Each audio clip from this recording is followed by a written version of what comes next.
शीतलपुर नाम का एक छोटा सा गांव था जो अपनी संस्कृति और त्योहारों के लिए प्रसिद्ध था।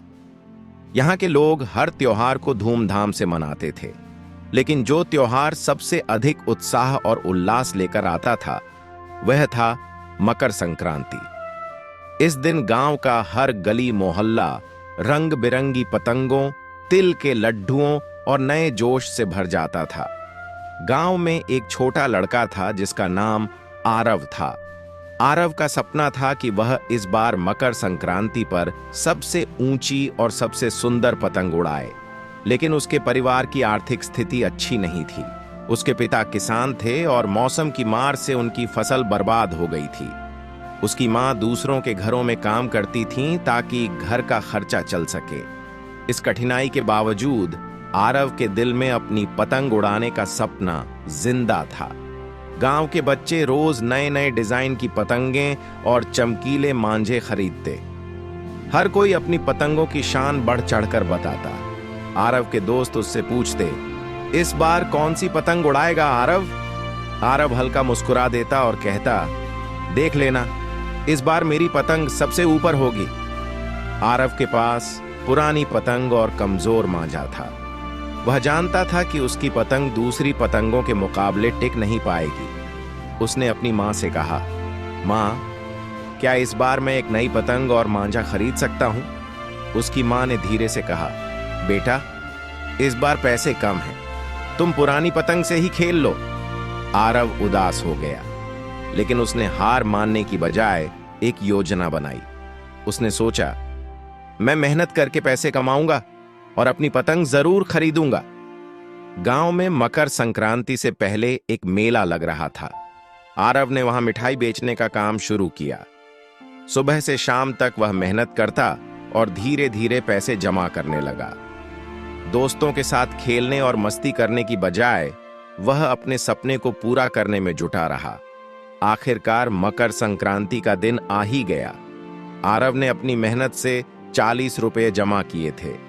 वह खुशी खुशी पतंग की दुकान पर गया। वहां एक बड़ी और सुंदर पतंग लटक रही थी जिस पर लिखा था उड़ान। वह पतंग देखते ही आरव के चेहरे पर चमक आ गई। उसने दुकानदार से पूछा, यह पतंग कितने की है?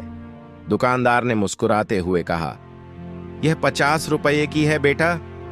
आरव ने अपनी जेब से पैसे निकाले और उदास होकर कहा, मेरे पास सिर्फ 40 रुपये हैं, क्या आप इसे मुझे दे सकते हैं? दुकानदार ने उसकी मेहनत और लगन को पहचान लिया। उसने कहा, ठीक है बेटा, तुम्हारे लिए यह पतंग 40 रुपये में दे देता हूं। आरव की खुशी का ठिकाना नहीं रहा। उसने पतंग और मांझा लिया और अपने घर लौट आया। गांव का आसमान रंग बिरंगी पतंगों से भर गया था। बच्चे और बड़े सब खुशी खुशी पतंग उड़ा रहे थे। आरव ने अपनी नई पतंग निकाली और अपने दोस्त रोहन के साथ उसे उड़ाने की तैयारी की। उसने मांझा मजबूती से पकड़ा और पतंग को आसमान की ओर छोड़ा। पहली कोशिश में उसकी पतंग उलझ गई और कट गई। उसका दिल टूटने लगा।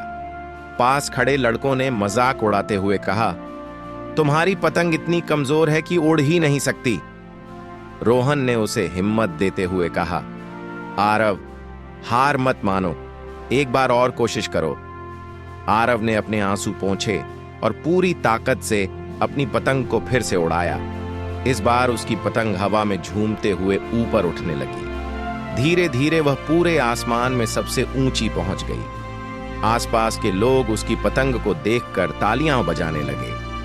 आरव के पिता ने यह देखकर गर्व से कहा, बेटा, यह पतंग हमें जिंदगी की एक बड़ी सीख देती है।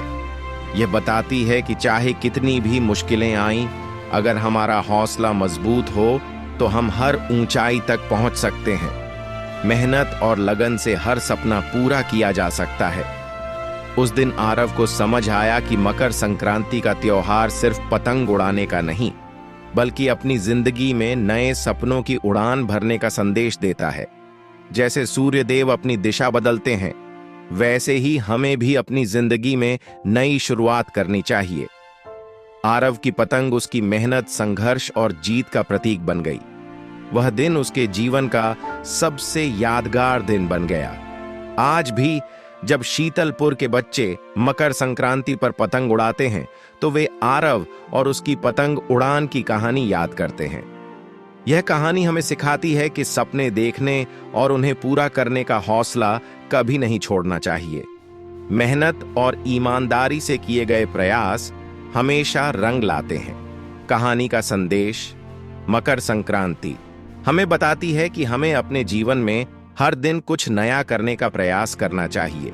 जिस तरह सूर्यदेव अपनी गति बदलते हैं, उसी तरह हमें भी अपने जीवन में बदलाव लाने चाहिए। कठिनाइयां चाहे जितनी भी हों, मेहनत और विश्वास से हर ऊंचाई को छूना संभव है।